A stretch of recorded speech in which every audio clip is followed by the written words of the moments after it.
अच्छा, तो तू भी जादुई फूल लेने आया है। इस फूल को छूने से पहले तुझे मेरा शर्त पता है ना? हाँ, मुझे पता है तेरा शर्त। बता, तेरा क्या सवाल है? मैं उत्तर देने के लिए तैयार हूँ। ठीक है, तो फिर बता, वो कौन सी चीज है जो बिना आवाज किए हर रात आती है लेकिन सब कुछ बदल देती है? गलत उत्तर। अब तुझे कोई नहीं बचा सकता मेरे हाथ से।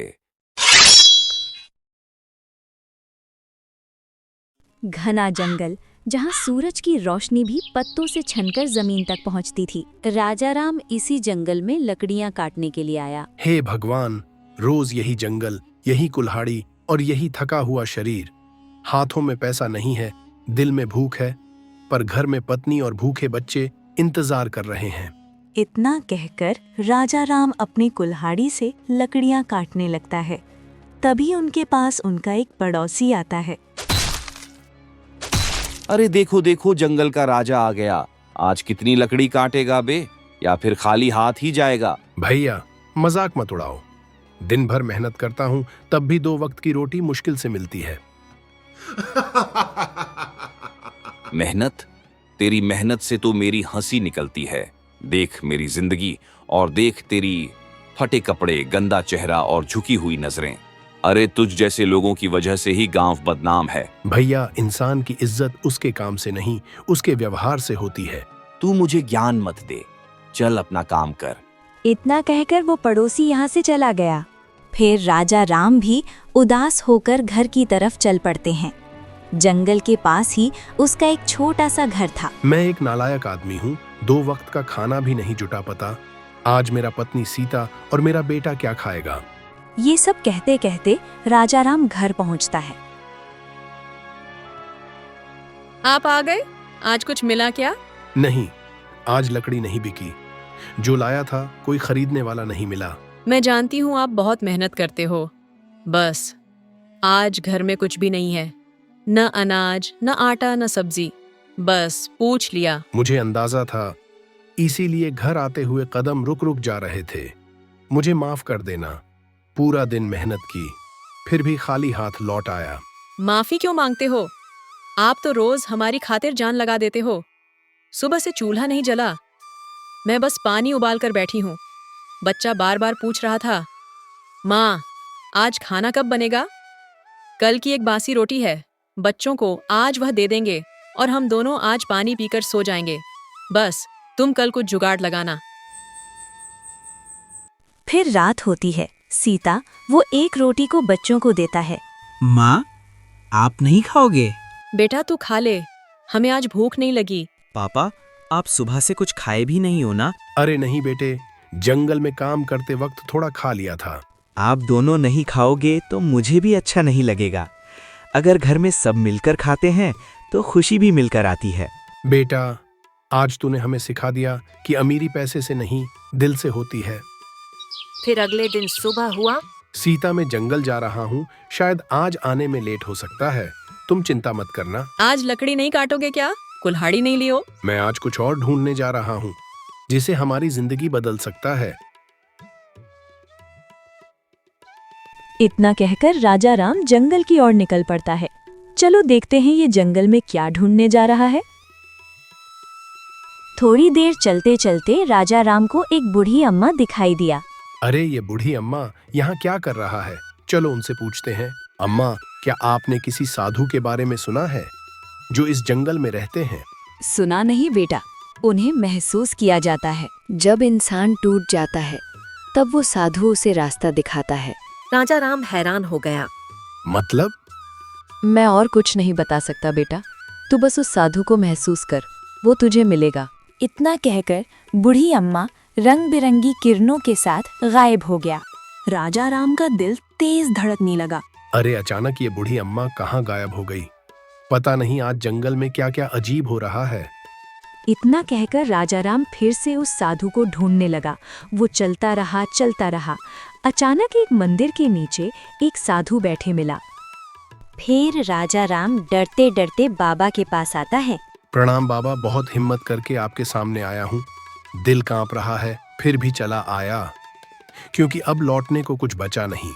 प्रणाम पुत्र, आंखों में गहरी पीड़ा दिख रही है। क्या दुख है तुम्हारा? महाराज, मेरे पास न धन है न काम। घर में बच्चे भूखे सोते हैं। भगवान से भी उम्मीद टूटने लगी है। बेटा, जब उम्मीद टूटती है तभी ईश्वर सबसे पास होते हैं। लेकिन महाराज, खाली पेट दर्शन भी बोझ लगते हैं। संसार की भाषा में तुम गरीब हो, पर विश्वरी भाषा में तुम्हारा मन अभी भी अमीर है, क्योंकि तुम झूठ और चोरी से दूर हो। बहुत बड़ी कीमत है। ईमानदारी वो दीपक है जो अंधकार में भी रास्ता दिखाता है। फिर मेरा जीवन कब बदलेगा महाराज? बदलेगा तो तू ही बेटा, मैं तो सिर्फ रास्ता दिखाऊंगा। क्या करना होगा महाराज? आप बताइए, मैं सब कुछ करने के लिए तैयार हूँ।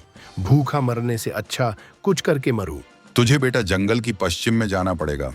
वहां पर एक गुफा मिलेगा। उस गुफा के अंदर एक पिंजरे के पास एक लाल फूल रखी है। उस फूल को तुझे ले आना होगा। ठीक है महाराज, मैं करने के लिए तैयार हूँ। लेकिन बेटा, ध्यान रखना, उस फूल के पास एक तलवार भी रखी है। वह तुझे 3 सवाल पूछेगा।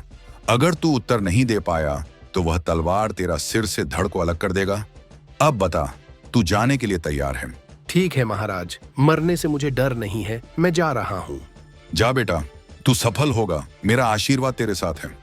इतना कहते ही राजा राम उस गुफा को ढूंढने निकलता है। चलते चलते अंत में वो एक गुफा का सामने आ पहुंचता है। लगता है यही गुफा है। इधर तो और कोई रास्ता भी नहीं है। इतना कहकर राजा राम डरते डरते गुफा का अंदर की तरफ जाते हैं। अरे तू यहाँ क्यों आया है? तुझे मरने से डर नहीं लगता? मैं इस लाल फूल को लेने आया हूँ। मुझे साधु महाराज ने भेजा है। इतनी आसानी से तो तू यह फूल नहीं ले सकता। मेरी एक शर्त है। इस फूल को लेने से पहले मैं तुझे 3 सवाल पूछूंगा। तुझे सही उत्तर देना होगा। अगर तू सही उत्तर दे दिया तब तू यह फूल ले सकता है। अगर तू गलत उत्तर दिया तो मैं तेरे सिर को शरीर से अलग कर दूंगा। अब बता, तू राजी है? ठीक है, मैं राजी हूँ। बताओ तुम्हारा क्या सवाल है? तो फिर बता, वो क्या है जो हर रोज आता है लेकिन कभी रुकता नहीं, और जो चला गया वो वापस नहीं आता? वो है समय। सही उत्तर। दूसरा प्रश्न, वो क्या है जो गरीब के पास बहुत होता है, अमीर के पास कम, और अगर ज्यादा हो जाए तो इंसान बेकार हो जाता है? वो है फुर्सत का समय। ठीक है। तीसरा और आखिरी प्रश्न, वो कौन सा समय है जो कभी आता नहीं लेकिन हमेशा डराता है? यह तो बहुत ही आसान है। इसका उत्तर है भविष्य। बहुत बढ़िया, सही उत्तर। अब तू इस फूल को ले जा सकता है, लेकिन ध्यान रखना, लालच मत करना।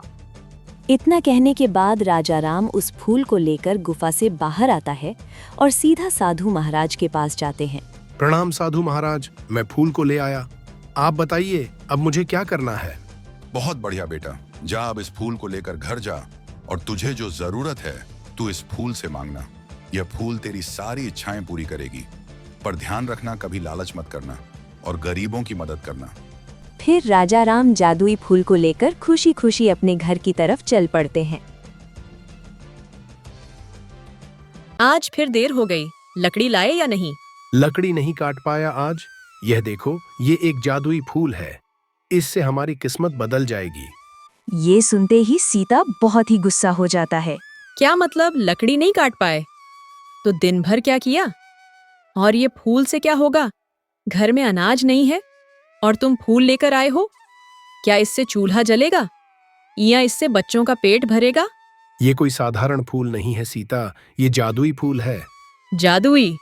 गरीबी ने तुम्हारा दिमाग भी खराब कर दिया है क्या? दिन भर मेहनत छोड़कर कहानी सुनाने आए हो? नहीं, मैं सच कह रहा हूँ। जंगल में एक बूढ़े साधु मिले थे। उन्होंने कहा, ये फूल सच्चे दिल वाले को किस्मत देता है। चलो मैं तुम्हें इसका कमाल दिखाती हूँ। इतना कहकर राजा राम उस फूल को मिट्टी पर रखती है और उससे कुछ सामान मांगता है। हे जादुई फूल, अब मुझे अभी कुछ अनाज और फल दो। इतना कहते ही रंग बिरंगी किरणों के साथ उनके घर में फल और अनाज से भर जाता है। ये देखकर सीता की दिल तेज धड़कने लगा। अरे अरे अरे, ये तो सच में जादुई है। अब तो हमारी गरीबी दूर हो गई और रोज खाना भी मिलेगा। हाँ हाँ, दिखाना इस फूल का कमाल। तुम तो ऐसे ही गुस्सा हो रहे थे। कुछ दिनों में राजा राम का किस्मत हीरो की तरह चमकने लगता है और उनका सब कुछ बदल जाता है। ये सब देखकर उनके पड़ोसी को अंदर ही अंदर जलन होता था और सोचता, यह भिखारी का बच्चा इतना कैसे अमीर हो गया? ये तो कुछ ही दिन पहले जंगल में गधा की तरह लकड़ियां कट रही थी। कुछ गड़बड़ तो है, मुझे इसके ऊपर नजर रखना होगा। एक दिन सुबह जब राजा राम अपने घर पर जादुई फूल से कुछ मांग रहे थे, तभी उनका पड़ोसी खिड़की से देख रहा था। अच्छा, तो ये फूल से भीख मांगता है। रुक, अभी तुझे मजा दिखाता हूँ। अरे अरे गांव वाले, यह राजा राम गरीब भिखारी का बच्चा कैसे अमीर हुआ, एक बार देखकर तो जाओ। अरे गांव वाले, यह तो फूल से भीख मांगकर अमीर हुआ है, इसके तो खुद की औकात भी नहीं है। फिर गांव वाले राजा राम का बहुत ही मजाक उड़ाता है, लेकिन राजा राम कुछ नहीं कहता। इधर गांव के साहूकार को जादुई फूल के बारे में पता चलता है और वो लालच में आकर सोचने लगता है, अगर मुझे वह फूल मिल जाए तो मैं और भी अमीर बन जाऊंगा। इस गांव के राजा भी कैसे भी करके मुझे इस फूल को चाहिए। इतना कहकर साहूकार जंगल की तरफ निकल पड़ते हैं। उसे रास्ते में वही बूढ़ी अम्मा दिखाई देती है। ओए बुढ़िया, तू यहाँ जंगल में क्या मर रहा है? तेरा घर नहीं है क्या? खैर छोड़, मुझे इससे कोई मतलब नहीं। बुढ़िया ये बता, जंगल में जादुई फूल देने वाले साधु कहाँ मिलेगा? अरे बेटा, वो साधु सच्चे दिल वालों को मिलता है। वो तुझे जंगल में उत्तर की दिशा में मिलेगी। बेटा, तुझे तो वो साधु मिल जाएगी, लेकिन तेरी भला नहीं होगा। तू यहीं से लौट जा। बड़ा आया भला नहीं होगा बोलने वाला, चल भाग बुढ़िया। इतना कहते ही बूढ़ी अम्मा रंग बिरंगी किरणों के साथ गायब हो गईं। ये छोटी मोटी चीज पर डरने से नहीं होगा। मुझे राजा बनना है, राजा। कैसे भी करके वह जादुई फूल मुझे चाहिए। इतना कह के साहूकार साधु को ढूंढने लगता है। ढूंढते ढूंढते वह अंत में साधु का पास आकर पहुंचता है। बाबा, मुझे जादुई फूल चाहिए। आप मुझे बताओ, वह जादुई फूल कहाँ मिलेगी? लेकिन पुत्र, तुझे वह जादुई फूल क्यों चाहिए? तेरे तो धन की कमी नहीं है, फिर भी तू जादुई फूल क्यों चाहता है? बाबा, मुझे और भी धन चाहिए। राजा बनना है, राजा। आप बताइए, कहाँ मिलेगा वह फूल? क्या करना होगा? अच्छा, तो तुझे राजा बनना है। लालच तो है तेरे मन में, लेकिन बेटा ध्यान रखना, उस फूल के पास एक तलवार भी है। वह तुझे 3 सवाल पूछेगा। अगर तू सही उत्तर नहीं दे पाया तो वह तलवार तुझे मार देगा, और सही उत्तर दिया तो तुझे वह फूल मिलेगा और तू राजा बन जाएगा। सवाल, मैं तो यूं ही उत्तर दे दूंगा। अब बस बताइए, मुझे कहाँ जाना है? लालच का परिणाम अच्छा नहीं होगा। जा, जंगल के पश्चिमी गुफा में है वह फूल। इतना कहने के बाद साहूकार गुफा को ढूंढते ढूंढते अंत में गुफा में आ पहुंचता है और गुफा का अंदर जाता है। अच्छा, तो तू भी जादुई फूल लेने आया है। इस फूल को छूने से पहले तुझे मेरा शर्त पता है ना? हाँ, मुझे पता है तेरा शर्त। बता, तेरा क्या सवाल है? मैं उत्तर देने के लिए तैयार हूँ। ठीक है, तो फिर बता, वो कौन सी चीज है जो बिना आवाज किए हर रात आती है लेकिन सब कुछ बदल देती है? यह तो बहुत ही आसान है। इसका उत्तर है वक्त, क्योंकि समय चुपचाप आता है और इंसान, हालात सब बदल देता है। ठीक है, दूसरा प्रश्न, वो कौन सी चीज है जो पैदा होने से पहले ही मर चुकी होती है? इसका उत्तर है बच्चा, क्योंकि बच्चा पैदा होने से पहले जिंदा नहीं होता। गलत उत्तर। इसका सही उत्तर है कल, क्योंकि जब आज आता है तो कल अपने आप मर जाता है। अब तुझे कोई नहीं बचा सकता मेरे हाथ से। इतना कहकर तलवार साहूकार को शरीर से धड़ को अलग कर देता है और लालच के कारण साहूकार की मौत होता है। इधर राजा राम लालच ना करके जादुई फूल को लेकर अच्छे से दिन बिताता है।